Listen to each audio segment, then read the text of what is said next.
Welcome in the Geopolitical Situation Room. The topic is the situation in Syria. The date is the 22nd of December 2018. My name is David Criekemans. Good afternoon, or good evening, or good morning. What is the current situation in Syria? Well, a few days ago we learned that Donald Trump, the American president, wants to bring back the troops from Syria. Allegedly, he has had a phone call with the Turkish President Erdogan, and of course the Turkish army is currently in this region west of the Euphrates River. This is the region of Imam Beach, where also in Afrin the Turks have consolidated their position. Of course, the Americans are currently mostly embedded in the eastern part of Syria, being the Syrian Democratic Forces, which is mostly composed of Kurds.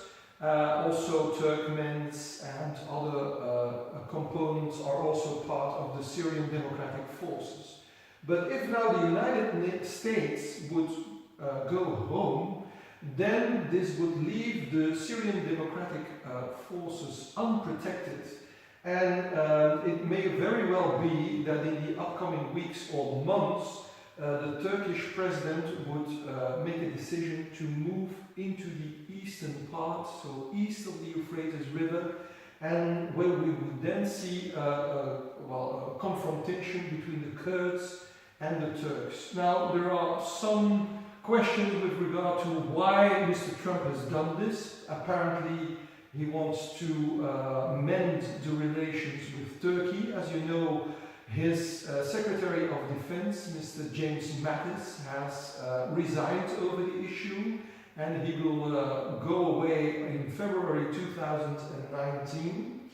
But quite clearly, we will probably see a consolidation of the position of the Turks in this region. Now, Trump is saying that ISIS is no longer in Syria. This is not true. We know that at least 14,000 fighters are still remaining in Syria, and at least an equal amount in Iraq. For now, they're mostly located in pockets. For instance, in this region, in the central of the country, and also in this more eastern part. But of course, if there would be clashes between the Turks and the Kurds in this region, ISIS may very well benefit from that situation, and we might actually see a rise of ISIS, quite similarly to compared to when Mr. Obama wanted to leave from Iraq, which then gave a unique opportunity for ISIS then a few years ago, 2014, 2013-14, to consolidate its position in Iraq itself. So if Syria again destabilizes, then of course Iraq will further destabilize once again, because this region, the Al-Anbar province in Iraq, is quite unstable. It's a Sunni area, but there are no real natural borders, as you can see in this region. This is mostly desert. For the situation in Syria in the upcoming months, we also have to look to the province of Idlib, where the remaining fighters are, mostly the Sunni opposition fighters. In most of the regions in the southern part, you remember Douma from 2018, or you remember the clashes in Aleppo. It was always Sunni fighters that had to leave, and Mr. Assad then offered buses towards Idlib. And now in Idlib you have a concentration of the remaining Sunni fighters against Mr. Assad.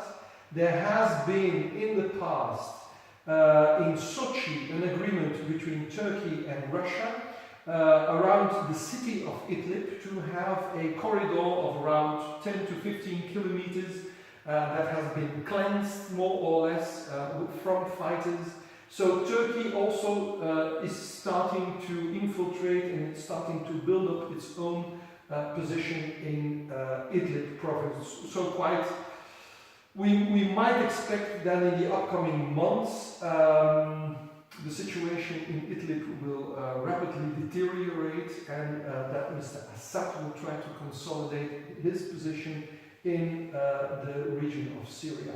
If we then look further, over here is Iran, of course. Potentially you see Iran as a potential winner again. You know that Iran, Turkey and the Russian Federation work together in a separate peace process with regard to Syria. So Iran might consolidate its position through Shiite Iraq and then via Syria towards Lebanon. The situation in Lebanon is also very precarious. We have 25% of the population, more or less, currently that are refugees from the Syrian civil war.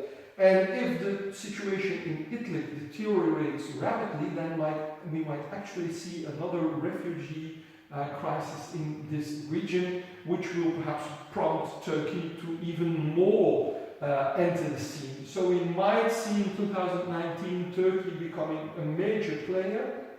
Meanwhile, Israel continues up to this up to the last weeks to bombard certain areas in Syria where allegedly there are Iranian positions in Syria, so they are building up their positions as well. So whereas some would say that the Syrian war is almost over and then we are entering the end game, I would say, well, think again, the situation can deteriorate. There are multiple opportunities for the situation to deteriorate further. Meanwhile, with regard to IS, we know that they are building up. There is a grave situation over here in the Sinai desert where Mr. al-Sisi, the Egyptian president, is bombing large areas over here, and of course he is not able to consolidate his position. So IS is building over here, and a bit further to the west we have Libya, where there are several pockets of IS fighters. We might see in 2019 a deteriorating situation over there as well. So whereas Mr. Trump is saying IS has been defeated, I would say think again. 2019 we might see a destabilization of the region even further, and this is something to watch out for. Thank you very much.